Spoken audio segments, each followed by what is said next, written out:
didn't get coffee. Man, Oh, that's a tough start right there. no Don't coffee. worry. But it's middle of the day for you. Yeah, it's 3 o'clock. I guess it's Yeah. justified not to have one. I just Oh, saw you good. having one. I was like, oh, I would love a coffee.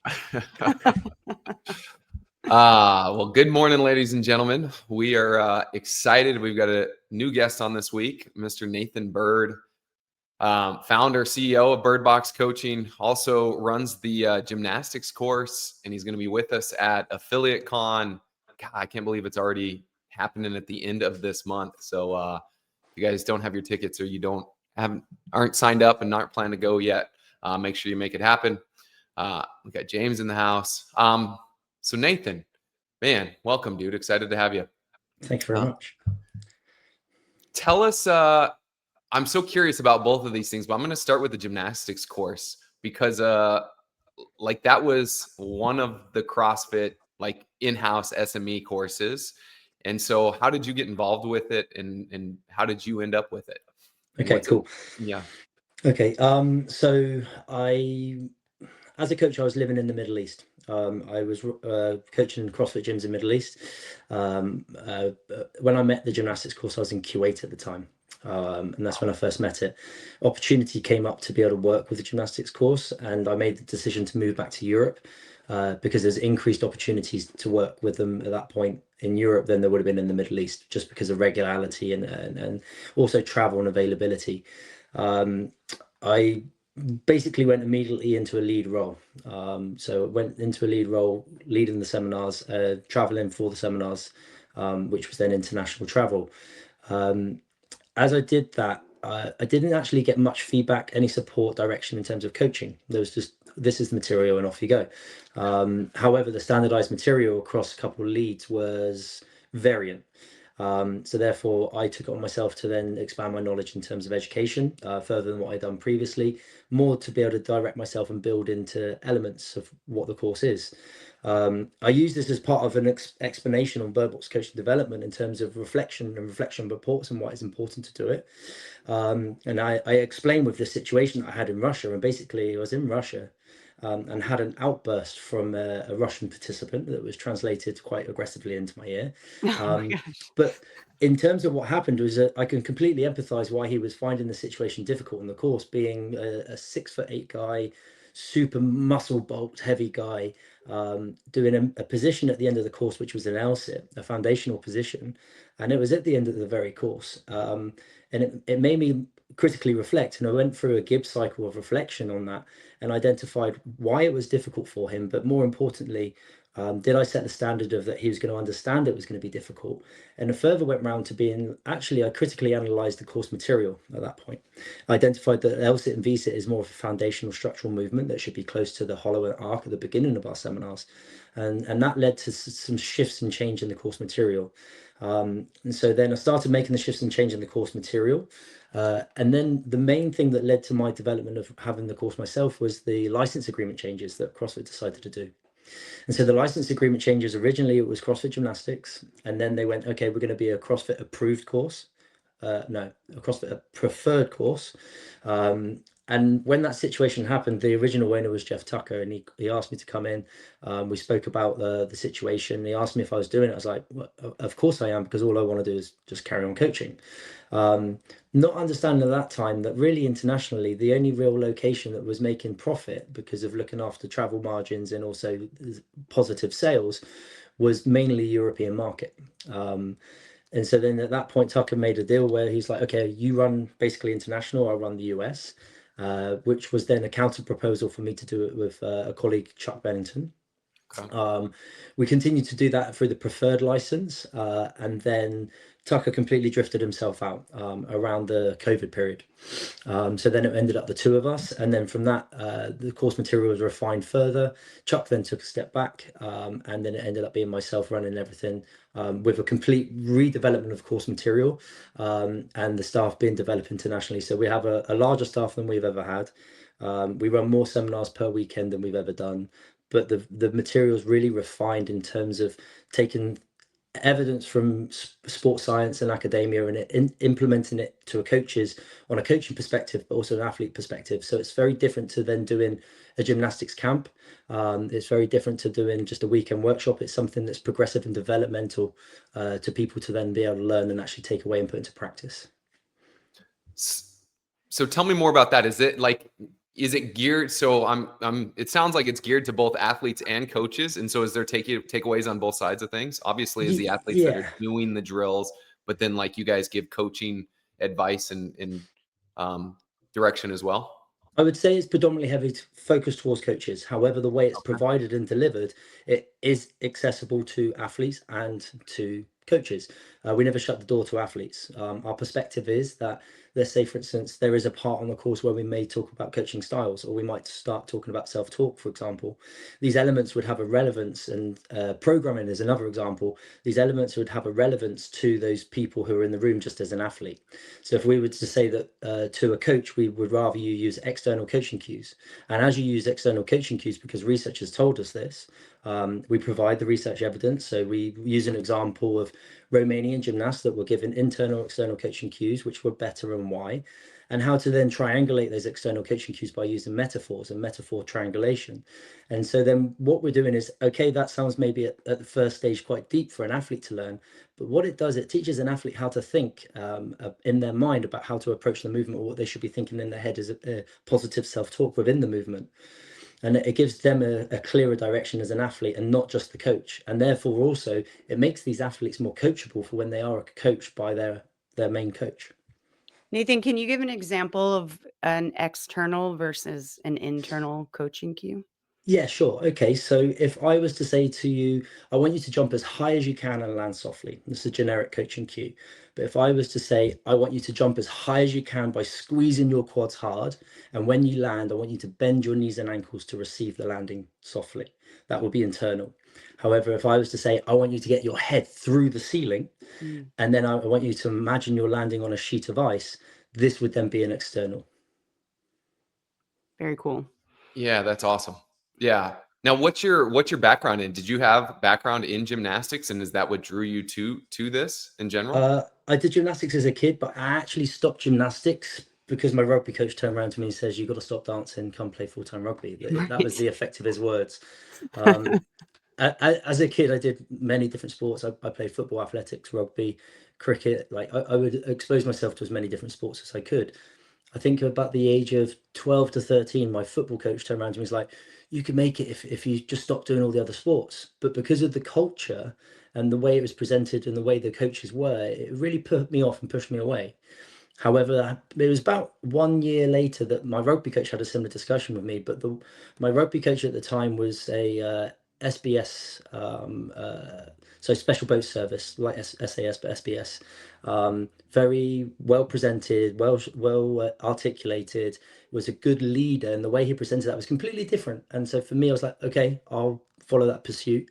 However, that pursuit ended with me with a break in my leg and having 4 surgeries. Oh, no. Which was basically the end of my athletic career in direction, but it gave me good redirection on how I can then coach and help others. Wow. Yeah. That's crazy. That's too bad that it all ended that way. But like you said, I guess it ended in the right way and worked out for you pretty darn well anyways. That's right. So I know, and we work with a lot of coaches, and gymnastics movements, scaling gymnastics movements, coaching a wide variety of skill levels in a single class on some of the more complex gymnastics movements is always one of the big challenges for coaches. How do you guys approach that? What tools do you give coaches at your gymnastics courses? Okay.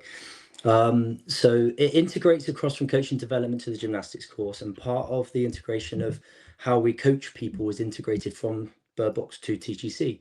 And a part of that is thinking like a coach, and that's identifying the issues and the limitations, and what they actually need from there. We hear these things of like progressions, skills and drills, but if we actually critically reflect and look at how effective they've been through the community, we can then start to think, well, what do these people actually need?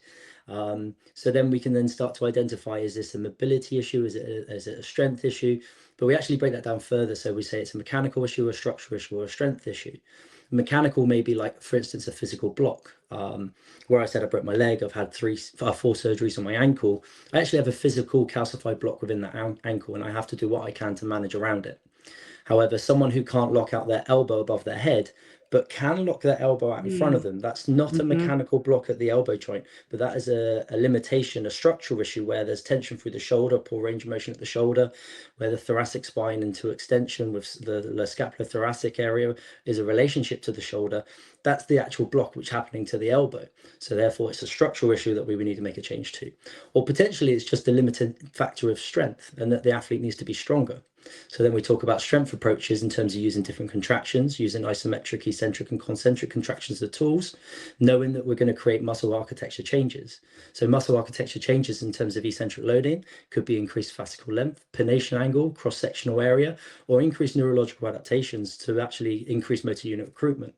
So we talk about that as a process first, rather than just going, hey, you want to achieve this movement, here's that drill. You want to achieve this movement, it's a very different approach to that. Then when we come down to break it down, we look at in consideration of tempo, time under tension, and we look at then contractions, and then how we change that by changing levers.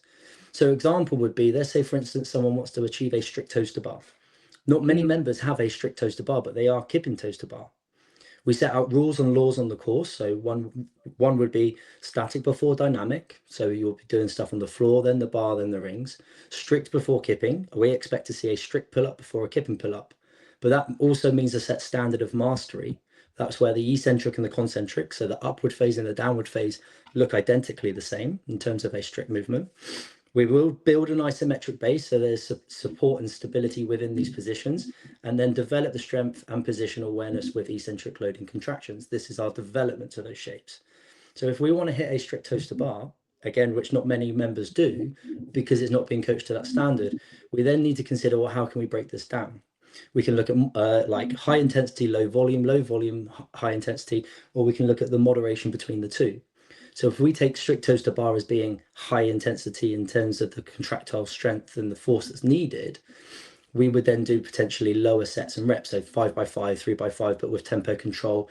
And even spotting could potentially be the best form of scaling at this stage to learn that position and to develop that strength. But on the alternative, then we can go to like a simple V up. So we're looking at tension and compression. We're going to call that the lowest intensity. So therefore it's going to be at a higher volume. Maybe 6 sets of 25 reps would be the approach of this. So it's getting a high exposure. If the athlete struggles there, then they're going to have to do tuck ups. If they still struggle there, we'll have to build the isometric base, which means it could be tuck hollow, one leg straight hollow, development into hollow, or it could just be literally simple planks at that point. And then so is that where Nathan, is that where the static before dynamic would come into play?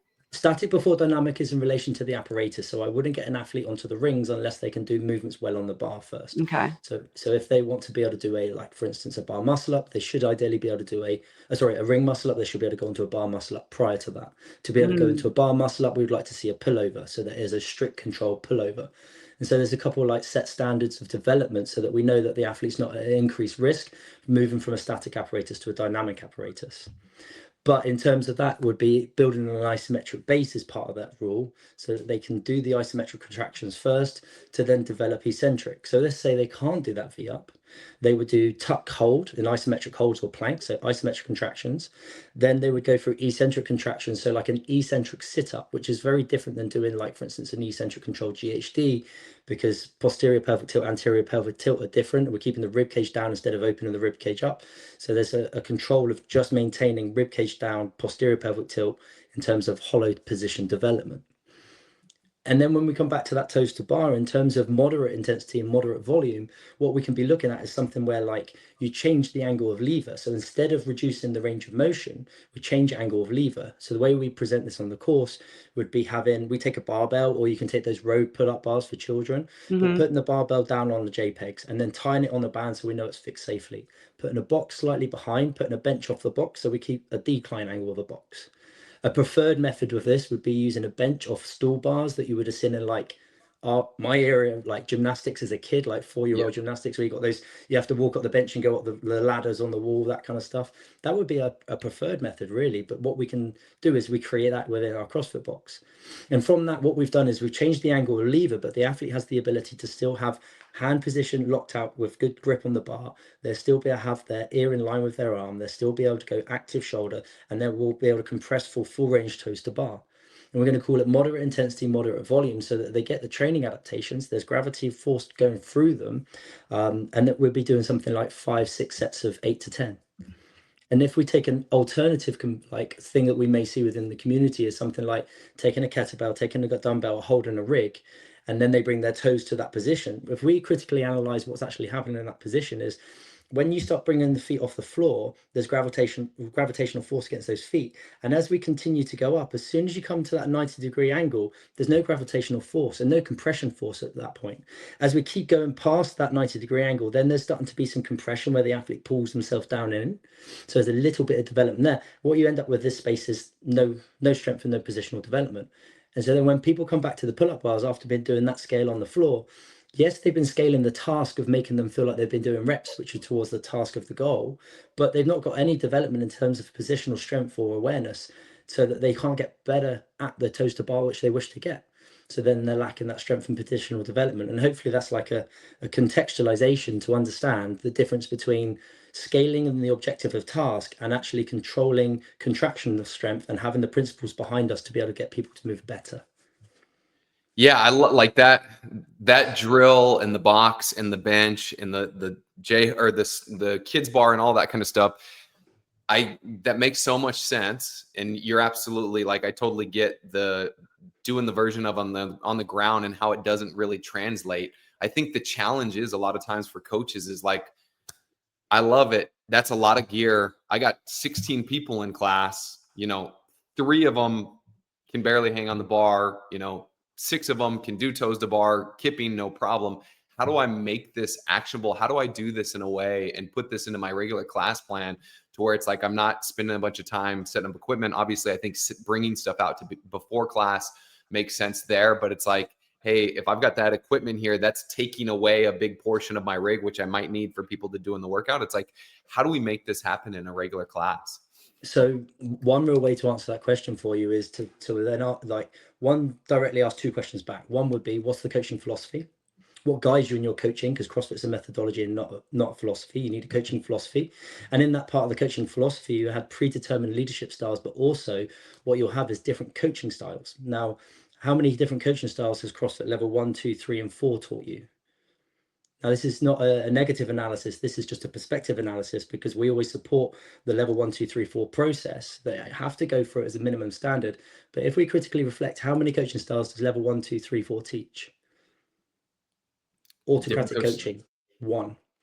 So therefore, the coach at this point only has one real coaching style that have available to coach to them. So then we would then have to consider, well, what do these different people need? They're at different stages of learning. We've got cognitive learners, we've got associative learners, and we've got autonomous learners, as you just explained. So those cognitive stage learners, they may have, like you said, have no ability to hang on the bar.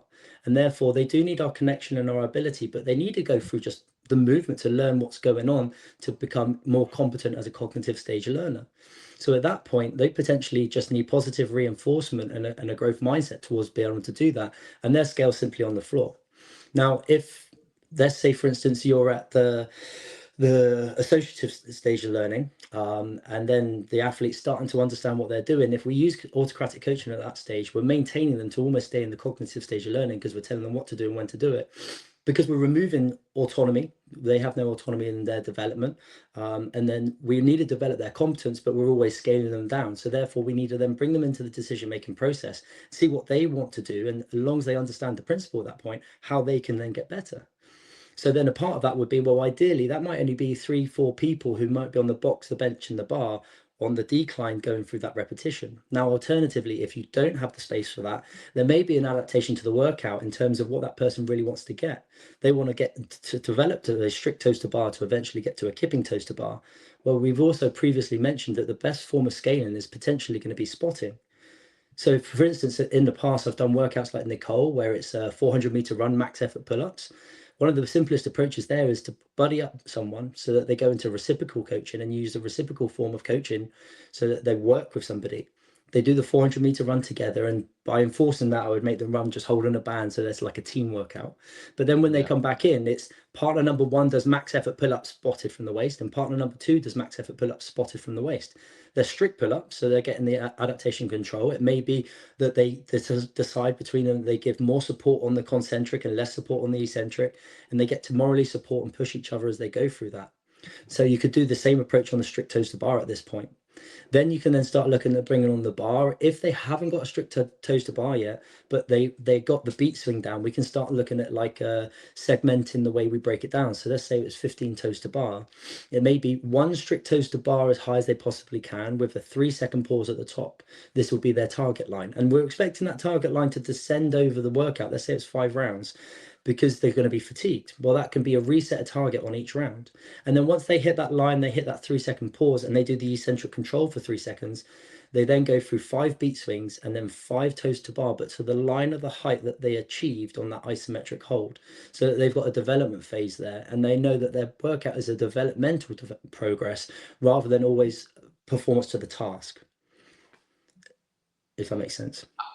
Yeah, for sure. I'm gonna assume that this approach in this concept is what you guys cover in your Bird Box seminars. Is that right? We cover parts of it, yeah, and it depends. Really, Bird Box we have a set course material that we go through, but it also gets dictated on how we deliver it for the discussions that come in the room.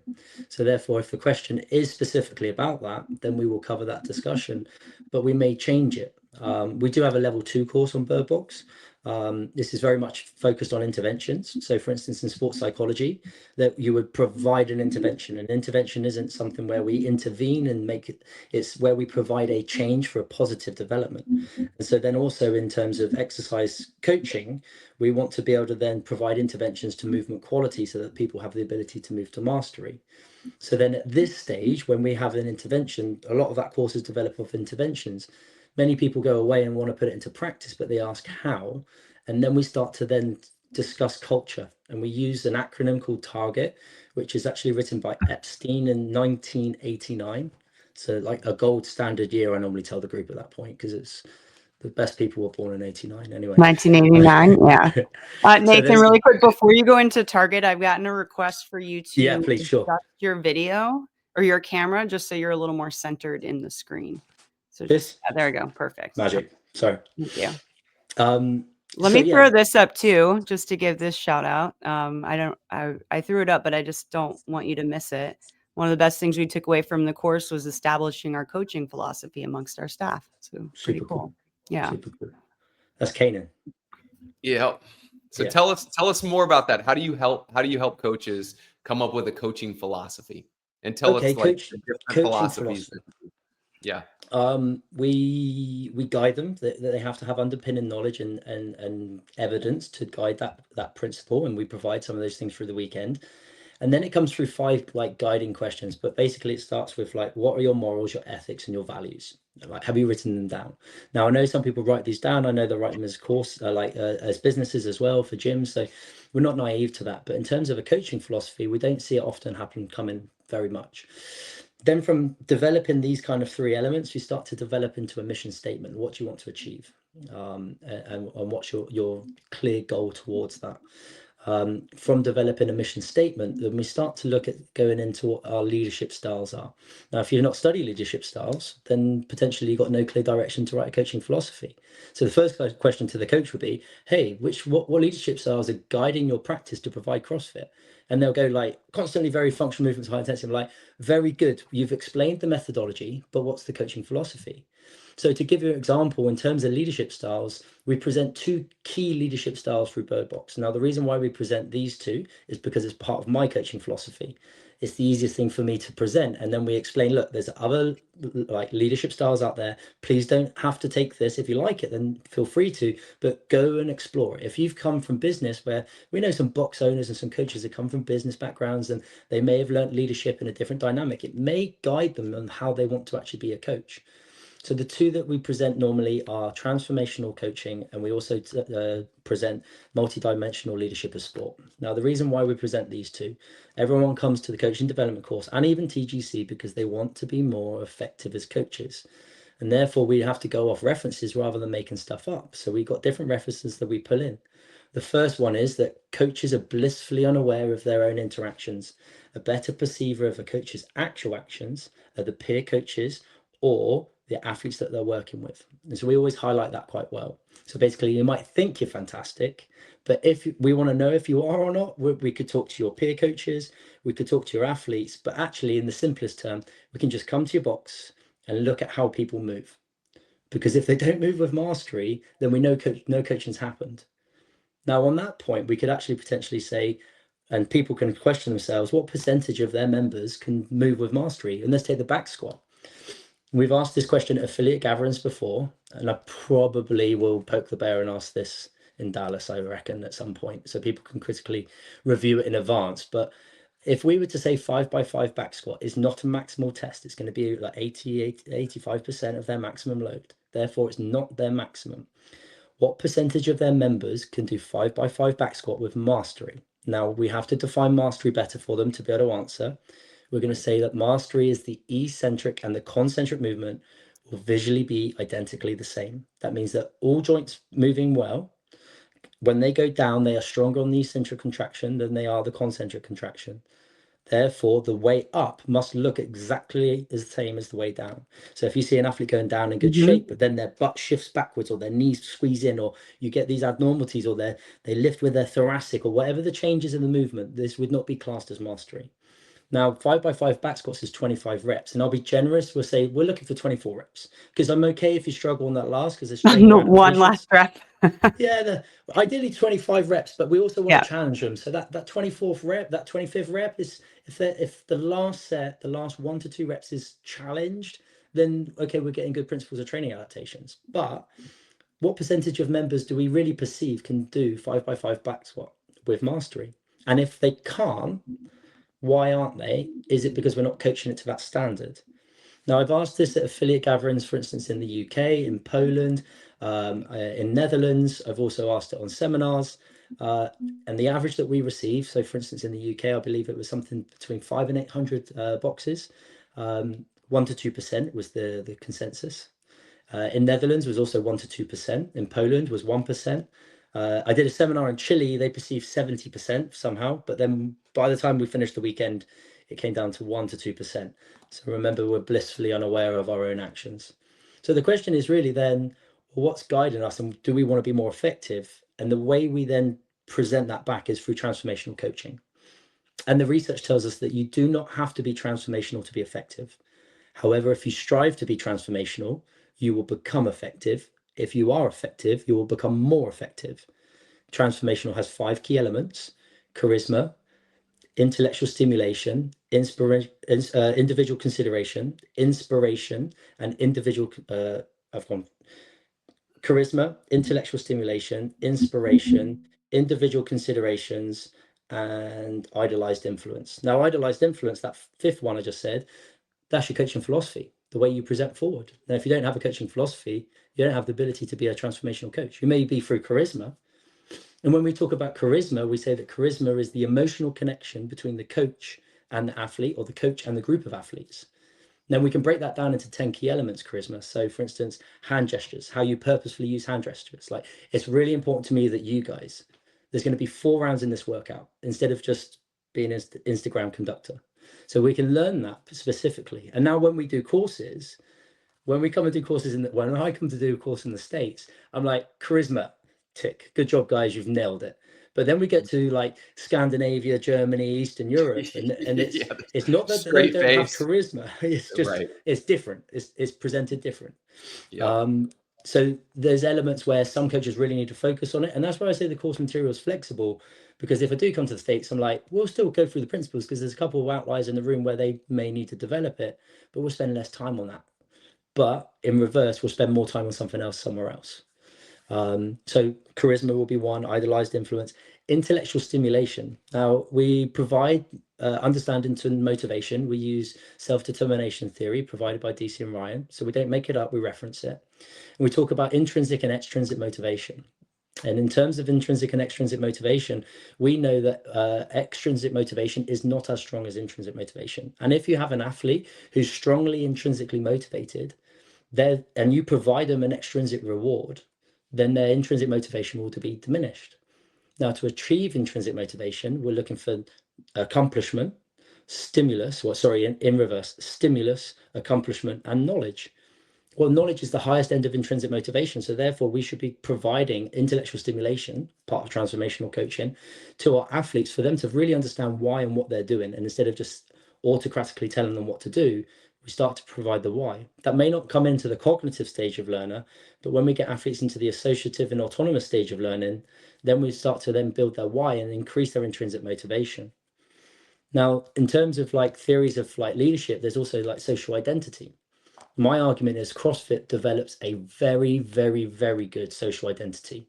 That most of the social identity is, first of all, when the coach brings that person into the box and they develop a social identity with that individual. However, that social identity is really fostered and grown by the community itself, and it's not so much on the coach. The coach facilitates the start, but then it continues thereafter.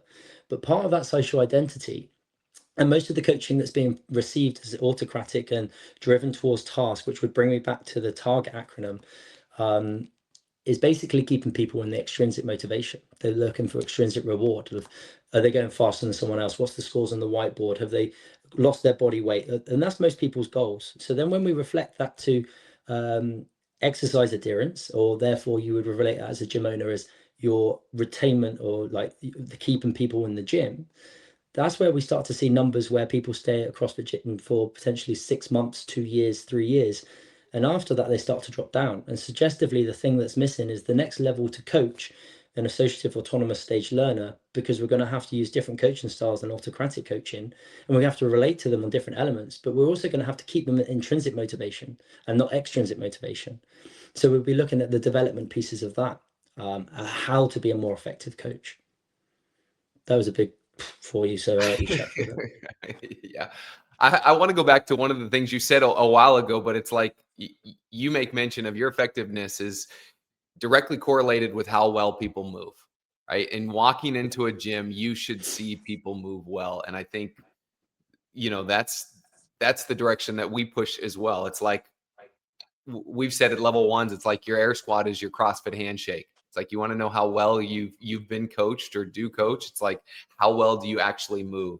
And I know for myself, it's, if I had anybody, Glassman himself walk into the gym, I want him to look around at my athletes as they're moving and be impressed by how well they move. So I love the fact that that's what it all boils back to, which is interesting. We've got a question here from Allison, which is pretty cool. Let's see what we got. She says, what are the top changes, realizations coaches have when going through the Bird Box seminar? Should I get a group of coaches to come on and give the answer for them? I can give you my perception to how I hope they perceive it and some of the feedback that I do gain back from them. However, again, a coach can be blissfully unaware of their own actions, and therefore I'll give you my perceptions. But if you want the true answer, and I think the best way to get the true answer, you can go to birdboxcoaching.com and you can go onto our affiliate maps and you can see everyone who's done the seminar. So there's 1,000 people over there. And those are only people, they're not automatically put on there. So those are the people who've decided they want to be on there, not everyone who's ever done the course. Reach out to someone maybe who's in your local area so that then you can give you a real answer to that question. However, the top changes and realizations is potentially 1, the direction to have in their coaching philosophy, but how to make it. 2, the standards that they're applying. 3, the tools that they have available to them as a coach and where they want to go in their coaching.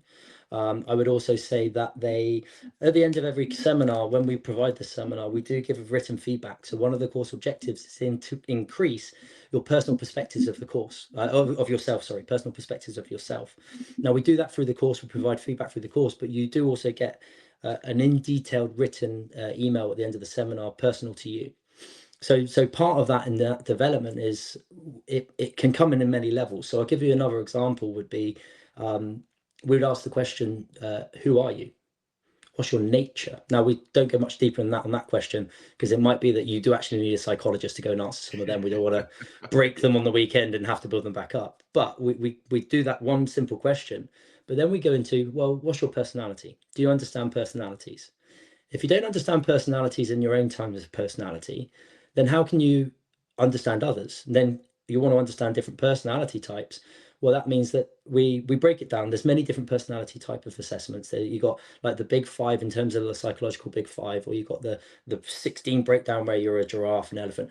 We kind of keep it simple, and we just go through the disc profile of red, blue, green, yellow. And this way that you can remember as a coach. You already know that red and yellow are faster thinkers, and green and blue are slower thinkers. It doesn't mean they're slow people, but like when you come into the gym, when we do registration, I'm like, hey, how you doing? And the red or yellow is like, fantastic, smashing it, thanks. And then the green and the blue, they're like, you can see them considering their answer before they give it to you. So you already know like red and green, blue, red and yellow, blue and green. So we can like separate that way. And then in terms of yellows, they are socially interactive. Greens are also socially interactive, but yellows are like the energy of the party. They're the high fives, the whooping, the cheering. They are normally trying to do the registration for me. And then we got, for instance, the greens. They are socially interactive, but one person, that close relationship. They want to build that social connection with a person, maybe two people, but quieter in a larger group and more individual with the different people. And then you get the reds, where they're more like autocratic, straight to the point, fast thinker. And then you've got the blues, which are detailed focused. They're slower thinkers and they're detailed focused. So sometimes we give the example of, for example, I am more of a red personality. I think fast, and so therefore I talk fast. I do have blue aspects to my personality, but predominantly red. Therefore, if I was to go and buy a new car today and they gave me paperwork to go and read, to sign and agree to, I will pick up the pen and I'll sign the paperwork, because my argument basically is, I know you're not going to give me the keys to the car and sell me the car unless I sign that paperwork. So this will save ourselves a lot of time and just sign the paperwork. As a blue personality, will pick up that paper and they will check through every page, which would drive a red personality nuts. Be like, just sign the paper. But they will then check through all the paperwork and then decide to make a signature at the bottom of it. Now, if you consider these different people will come into your gyms, and you need to consider yourselves, if you don't know what personality you are, then how can you create adaptations in yourself to then be a better coach for those different people who are in front of you in that session? So if I was going to be a red personality, that blue person's not going to like it. And I'm like, all right, the workout's fine, let's go. They're like, whoa, hang on a minute. How are we going to break this down? They want more information, they want more detail, and therefore we need to coach people individually. And that's then individual considerations of transformational coaching. And then the other leadership element that we bring in is multidimensional leadership of sport. Now that needs to, first of all, take considerations of you. So you need to know your personality, your nature, your traits, your reactions, behaviors, which goes in deeper, which we go through. But you also need to understand the situation, and you also need to understand the person. So the situation, for example, for me would be on a seminar, or it could be coaching in the gym. It could be that they're doing an outside coaching session, so it's a different situation. And then there will be preferred behavior, and then there will be required behavior. And your actual behavior is just you as a coach. And you need that preferred behavior and that required behavior to influence the actual behavior. And what we're actually focusing on is the outcome afterwards, which is satisfaction and performance. Now, if we take that in terms of sport, even look at some CrossFit Games athletes, for example, some of them are getting performance, but they're not having satisfaction. And some people are having satisfaction, but they're not having performance. And then we need to understand if we're being effective as coaches. So our determinant is going to be, are we effective in terms of, are they having satisfaction and are they increasing performance?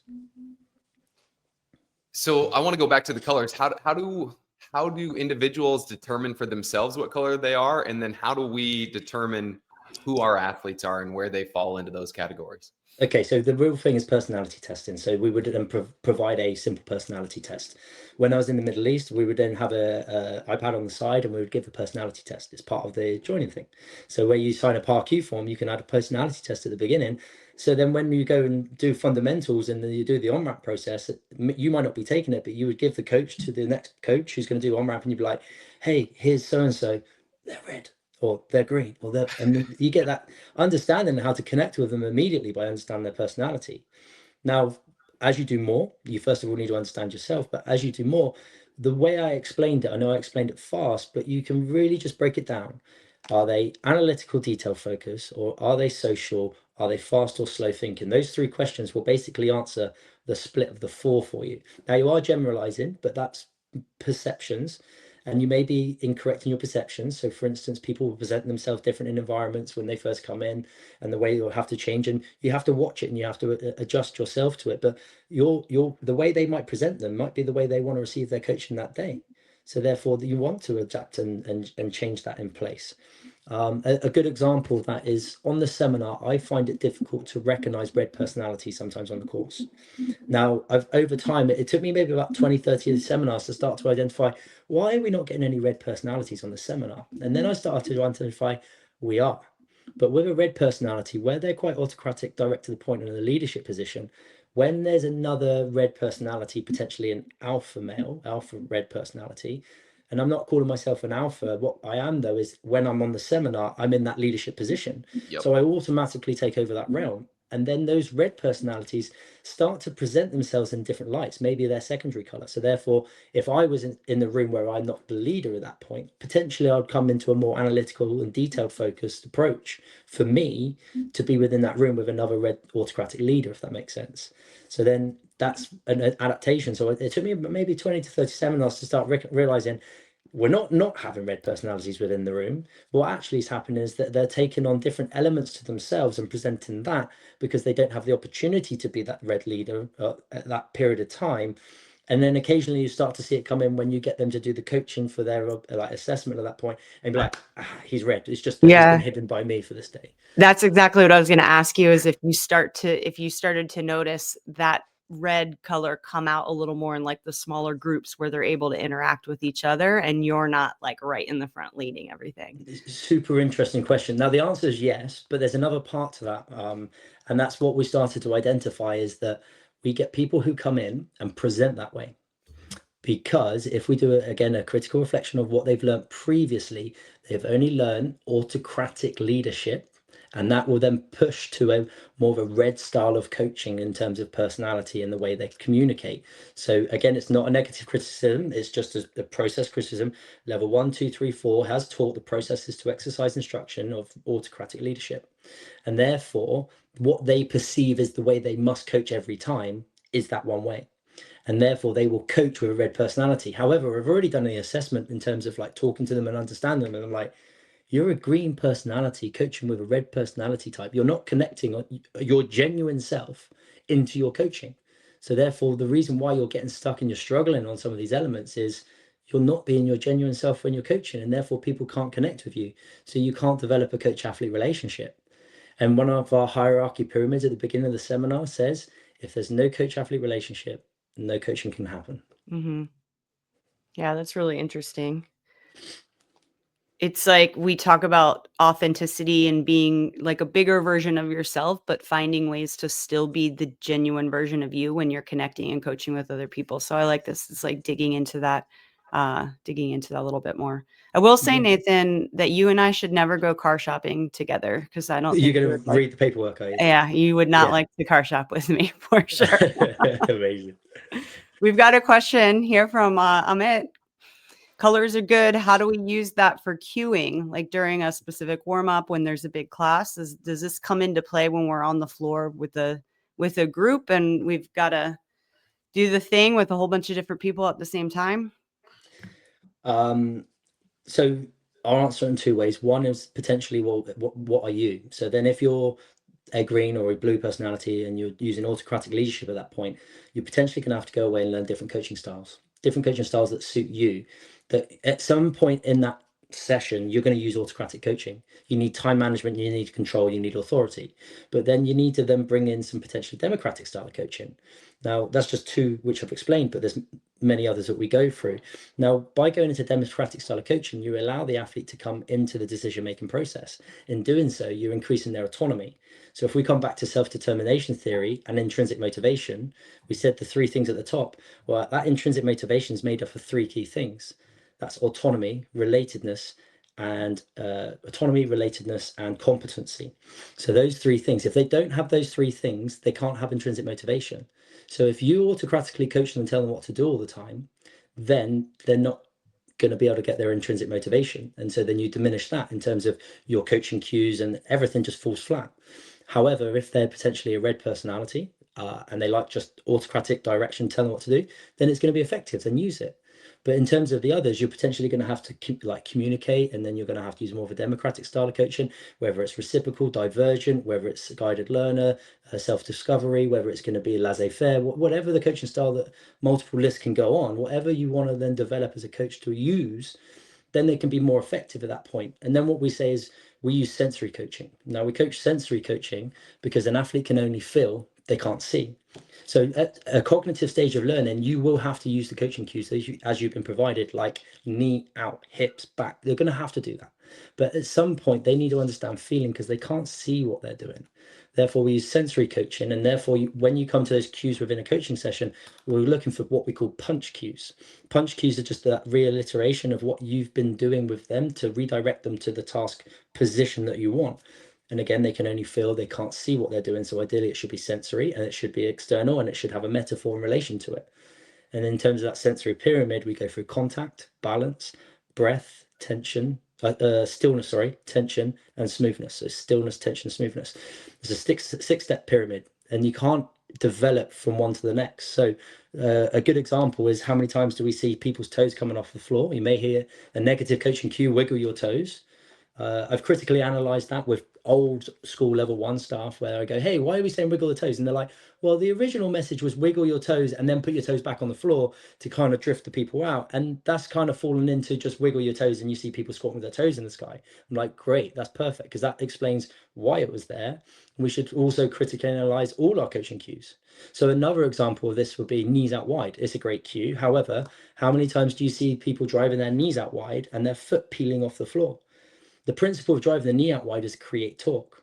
We go through 10 principles of biomechanics, and one of those principles of biomechanics is the principle of torque, when you drive the force away from the line of axes. So driving the knee out wide has 2 purposes: one, opening the hip capsule; 2, to create torque. If the foot contact from the floor is peeled off, then we shouldn't even bother using that coaching cue, because we don't have contact. And without good contact, you can't get balance. And without balance, you can't go through the rest of the pyramid of sensory. Yeah, I completely agree. It's like there's some overcorrections, there's some things to get people where they want, but too much of a good thing can be a bad thing. And understanding where that comes into play and how that actually happens on the floor, and is it appropriate or not, for any of this stuff, right? Any teaching progression you use, any cue that you use, you can't just, this is why you just can't repeat all the things that you've seen other people do without any context on why you're doing it and what you expect 100%. to happen after the fact, right? It's like, I'm giving this cue because I want a change in your movement pattern. If I don't know what that change actually is, and what it looks like, and whether it's happening correctly or not, then clearly it's not going to be effective. I'm really curious to know how much of this are you going to be diving into? What exactly are you going to be presenting at Affiliate Con? Because I know we've got people listening that are excited to dig in more and hear what we're going to get at Affiliate Con. Yeah, I'll throw this back up here from Nikki. Shout out there about the colors, and Hi, Nikki. stoked you're going to be at Affiliate Con. So yeah, It'll be nice to see you again. Thank you very much. Yeah. So Nikki and Gratian. I think I saw a lot of your like friends and family best hour through Gratian, and through Canaan as well. So like I seen like where you've got these really good pockets of like community. It's really cool to see your guys through that. Yeah. That's really cool. In terms of what I'll talk about there, to be perfectly honest, I believe I was sent something across like, hey, you want to talk about that? And I was like, I can talk about anything really, whatever you want me to do. Like I've got a vast content material, but it depends on like, I can also just turn up on the day and be like, hey guys, what do you want to know about? Like I'm very flexible at that point. But to be honest, like because of the level 2 material, I personally at the moment, I'm looking at going into the research of this acronym, basically of my perceptions of what CrossFit's providing, and where we want to redirect to, not changing for the cognitive stage learners and those new members come in, but potentially how we can affect climate and towards a motivational climate, and use that acronym of target. And basically it's showing that how we want to interact with those members to keep the retention of a member as they go through latter stages of development. Now I've considered that as a discussional piece. It can be quite deep. However, if people were rather a more simplistic approach, I've also considered showing thinking like a coach. Now, thinking like a coach is one of our whiteboards, how we get into sensory coaching. And so I've already explained to you where we've got basically mechanical structural strength. So it starts with a movement. I say to the people, what is CrossFit? And CrossFit's mechanics, consistency, intensity, and then you can go and say constantly varied functional movements, high intensity. Because if you don't have the mechanics first, you can't go and chase that intensity. So we want people to move better. Now, if they can't move better, the tools that they've been given previously, cue it. Knees out wide, chest up high, reach tool, whatever it's going to be. Then we can critically analyze, well, how often is that effective? Then we got constraints like wall squats. Now, if you're sitting someone against the wall, we're making them work hard. They're going to work hard towards the development, but we're not changing length or strength of muscle tissue. And therefore, this is where we use the word intervention. And at the top of the pyramid would be intervention. Interventions, like in psychology interventions, but in terms of training interventions, is where we want to change the length or strength of the muscle tissue to increase movement mastery. We need to then go to identification. So that's mechanics, consistency, intensity. Mechanics. Sorry, I've gone back around. Mechanical, structural strength. So we go mechanical. Is it like we explained with the elbow? Is it a structural issue, shoulder-elbow relationship, or is it a strength issue? Let's say, for instance, they have a butt wink. It could be that the hamstrings are so tight where it inserts into ischium, it's pulling the lumbopelvic region underneath them. That's tension through the hamstring, strength, lengthening through the hamstring, structural issue. However, if you then do a straight leg lift test on the floor, so we would need to understand assessments processes that we can use. If you do a straight leg lift test on the floor and they don't present a tight hamstring, but they still have a butt wink, it's telling us that they have a strength issue because the posterior chain isn't strong enough to hold them into a good squat mechanic. Well, what are we doing in terms of those interventions apart from doing more reps or more cues? So then we then go into the process of what interventions we're going to use. We will either do mobility, stability, or strength, and then we will use contractional tools of isometric, eccentric, or concentric contractions to make a decision on our interventions. So to give you an example on level 2, we'll break it down a little bit more, where we would turn around to the individuals and be like, okay, let's go and coach strict press. What do we see? And then we get people like where they're rolling their triceps and lats out in the barbell. And we're like, what are you trying to affect? And they were like, oh, I want to increase their front rack. I'm like, cool. What's the limitation of the front rack? And they're like, well, I'm not sure. Well, front rack limitation is thoracic extension, shoulder external rotation, supination at the elbow, and wrist extension. So which one of the 4 is their main limitation? And then when we look at that main limitation, okay, well, how do we assess that? We can do thoracic extension assessment by doing lumbar block cat-cow on the floor. So we teach the assessment process. And then what exercises can we do to be able to provide an intervention change for that? So if you were to go to a chiropractor, an osteosports therapist, they'll do an assessment with you in clinic and they'll do a treatment and a reassessment. So we did the lumbar block cat-cow on the floor, for example. Then you might do some exercise for thoracic extension or rotation to increase that range of motion. And you could do a retest. You bring them back into the front rack. You see a positive change. You have done coaching interventions. Then you can go back into your coaching cues or your constraints to then get them into a better position. Then you can drill it. Then you can go back into your autocratic coaching. Then you can do your command control. And then everyone is moving better towards mastery because they've got change. Because if we don't do that, whatever they move like yesterday, it's going to be the same tomorrow, because practice doesn't make perfect. Practice makes permanent. I agree with that. It's interesting. You obviously have to know what's going on. I think some of the struggles out there are the fact that it's like I rarely have athletes that have the time, capacity, or ability to go and like, even if we identify something and say, hey, you need to go do these things on your own to work on that specific thing. Do they have the time and capacity to actually get that in? From my experience, it's like if I get you 3 or 4 days a week for an hour and I consistently work with you on those positions, even if we're not doing these one-off drills, if we include general warm-ups that include some of this stuff that everybody's going to do and touch on all of these different positions, from my experience, I've seen some pretty steady progress over time and getting people into better positions. So it's like bridging the gap and figuring out, how do I get them? How do I impact them as much as I can while I have them in class? Give them the tools with the hopes that they can do it and will do it on their own, but potentially knowing that they might just not have the capacity or the time to do so. For us, these interventions will be done in class and coached. They are coached interventions. Therefore, a CrossFit training program is essential to be able to achieve that. So that means 1 workout a day. So if anyone's not doing 1 workout a day, they don't have the ability to coach through our exercise instructing because it's just too much volume. You're going from A to B. You're just You're a Les Mills instructor in a CrossFit gym.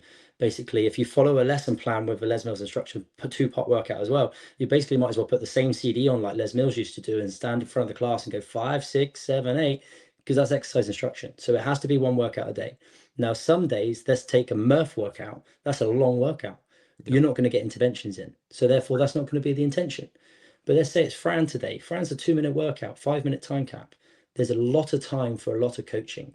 So let's say, for instance, they're there on front thruster, and you know there's a limitation in the thoracic spine. So they're really struggling with this front rack because of thoracic spine. You have the time to really warm people up, even coach them through the skill of the pull-up and scale them through that skill of the pull-up, and develop their thoracic range, which is going to have an effect on the beat swing of the pull-up, effect on the front rack of that barbell. They get interventions and they can then move better. And then at the end of the session, as you cool down to prevent blood pooling and regain length of muscle, you can make the focus around that thoracic extension. And so most of this will be implemented day by day. Now, if you're only seeing that person 2, 3, 4 times a week, it's still going to be a better effect than just making them do the same movement every day. Yeah, I love that. And that's like, we shout that from the rooftop of one workout a day, spend time. And it sounds like to me then that you really use the general warm up and even specific warm up and cool down to really target these things. And the way that we do it at my gym and the way that I see it is like, we're going to do these drills that might specifically impact this, handful of individuals, but everybody's going to get benefit from the thoracic extension drills that we do, regardless, even if that's not some people's limitation. If we do that as a collective and as the group, and we have plenty of time to warm up and go through the teaching of the thruster and the pull-up and the Fran example that you gave, I think that's going to set us up for success. So yeah, I love hearing that. And I think that once again reinforces what we believe, which is the one workout a day, spend time really warming up, make sure that every piece of your 60-minute session is intentional and it's useful and it's moving to the end goal, which we talked about earlier, which is ultimately moving better, because that's what shows like somebody's movement quality. And I like the way you described it as mastery, is exactly what we're after over long term, right? So really, really cool with that. Let's see, we've got that question from Allie there. Kabo, you want to pull that up as our last one? Hopefully this can be a quick question. I'm curious to hear it. Sure. Yeah, she's just curious about the hierarchy of the development of an athlete, because in the gymnastics course, gymnastics is listed before metabolic conditioning. And so the CrossFit theoretical hierarchy of development of an athlete, just so we're all clear, it starts with nutrition at the base, then goes metabolic conditioning, then goes gymnastics. Cool. Awesome. So as you said very correctly, which helps me a lot, theoretical development of an athlete. And therefore we'll start with that. First of all, theoretical, like slide and filament theory. We kind of know, but it's a theory. Secondly to that, athlete, define athlete. In terms of CrossFit, we'll define athlete because it's still a novice sport, because we don't see mastery in all movements. If we reflect on movements that we see in competition, and then you look at that same athlete in their training, well, do they have the ability to squat with mastery at 80%? Quite often we see this negative effect where the answer is no. They're squatting heavy weight. We can't take away their effort and their development as an athlete. But in terms of a professional athlete, we're going to say anyone compete at the games or semi-finals. Everyone else is a recreational CrossFitter at this point. Therefore, if you complete a needs analysis on those people, that then changes the perspective a little bit. So then we go into the base of it. We do not disagree at all on nutrition. However, when it comes into metabolic conditioning and gymnastics, let's look at metabolic conditioning first. Is the ability to repeatedly do a contraction over and over again for a period of time. Let's say, for example, a plate on the floor, you step on the plate and off the plate. Can you repeat that functional contraction over and over again for an hour and a half? Very much similar to then taking it into running and then cycling and then swimming. But it forgets about biomechanics and the functionality of biomechanics. Therefore, what if someone has just had a car accident? They've got both legs in moon boots, both arms in slings, and they've come into the gym and they're like, look, I was overweight. I need to make a change. The car accident's made me realize I want to do CrossFit. Like, fantastic, come on in. We're going to start with metabolic conditioning. Without tying their head to a ski erg, make them create Metcon. They won't be able to create Metcon unless they have the full functionality of their joints. Now, if someone can't functionally step onto that plate, they can't create metabolic conditioning. So therefore, what we're saying as gymnastics is, Gymnastics isn't bar muscle up, ring muscle up, handstand push up. Gymnastics is just body weight movement and how you move your body within space. And therefore that includes the functionality to do all of those movements to obtain metabolic conditioning. So in that term, we put it in reverse and we change it around. However, if we do complete the full gymnastics course, you will do a programming lecture and you'll have a discussion at the end where we reverse it back, because we need to cover ourselves and have discussions, and therefore that's why it's theoretical. And the point what we add in at the back where we reverse it back around is basically what are the risks of different contractions. So we said about building an isometric base using eccentric loading for strength and positional development. The simple one, what's the risk of eccentric loading? Rhabdo. Therefore we need an effective range of what we keep our GPP members within. Then I say, what's the risk of isometric contraction? And then the group sits silent for a little bit. And eventually we might put out of them, isometric contractions significantly increase hypertension, blood pressure. Now, how many gym owners take the blood pressure of new members coming into their gym? Which I know the answer is, because I've asked this a lot, and they keep their hands down and no one does this. However, we're not saying that you are a medical practitioner, you have to do this, but it's a screening tool to understand what's going on in that body. You're making effective change to people's bodies. You should understand what's happening. You can't see type 2 hypertension. You can't see type 3 hypertension. Well, sometimes you can see type 3 hypertension, but sometimes you can't. And then that's the key point there. Now, if that person has type 3 hypertension, you're like, don't worry about it. It's Cindy, come on in. We're going to build an isometric base. Before we come into the workout, I want us to accumulate 2 minutes isometric contraction at the top of push-up. So we know where the good shape is through the workout. Well, within that 2-minute isometric contraction, we get myocardial arrest.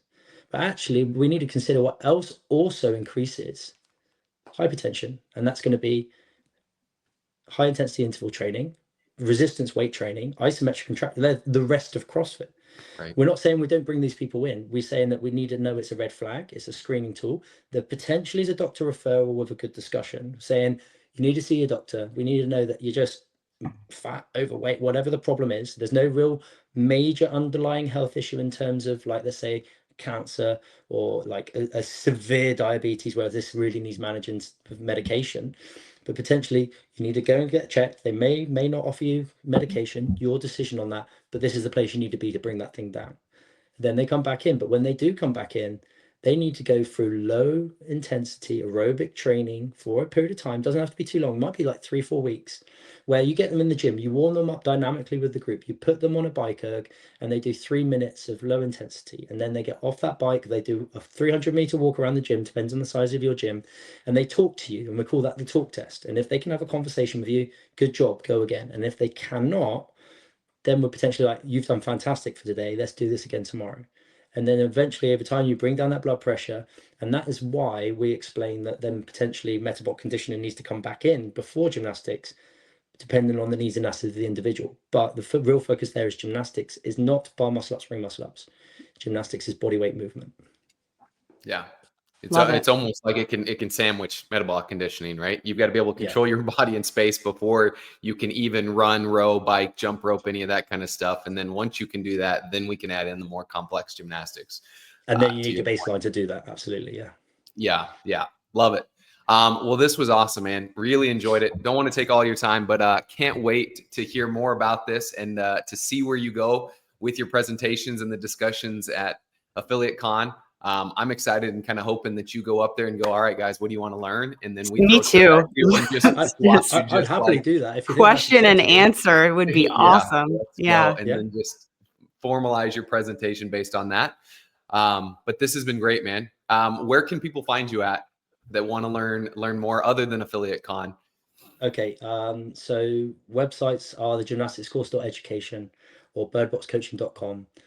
You can find us through social media. So it's Birdbox Coaching, Birdbox_coaching, or the Gymnastics Course. Those are the two social media accounts. But you can also email. So if you wish to email about either of them, ask questions, or you want to have a suggestion for Affiliate Con, feel free to do so. Best email for that. Both businesses are actually one business. So TGC is Birdbox. It's all under one umbrella. So your best email address to go to is just info@birdboxcoaching.com. Great. And those are all, Christian put all those in the chat as well. Cool. Amazing. Awesome. So awesome. Well, thank you so much for your time. Appreciate it. Look forward to seeing you in just a couple of weeks. And yeah, we'll see you next time. Appreciate you Thanks guys very all much. Nathan. Thanks, guys. being on. Yep. Take care. Thank you for checking out this episode of the Best Hour of Their Day podcast. Now, if you're a coach who wants to coach more effectively, impact your members, and advance your career, then the Knowledge Pro is the next step. Inside, you'll get hundreds of coaching videos, weekly calls with level 4 coaches, and direct feedback on your coaching. From homework reviews to full class breakdowns, we do it all. This is the best way to grow as a coach and take your skills to the next level. Now you can join the Knowledge Pro at besthouroftheirday.com/the-knowledge. And don't forget to subscribe to the podcast on Spotify, YouTube, or wherever you listen. Now keep coaching, keep improving, and we'll see you next time.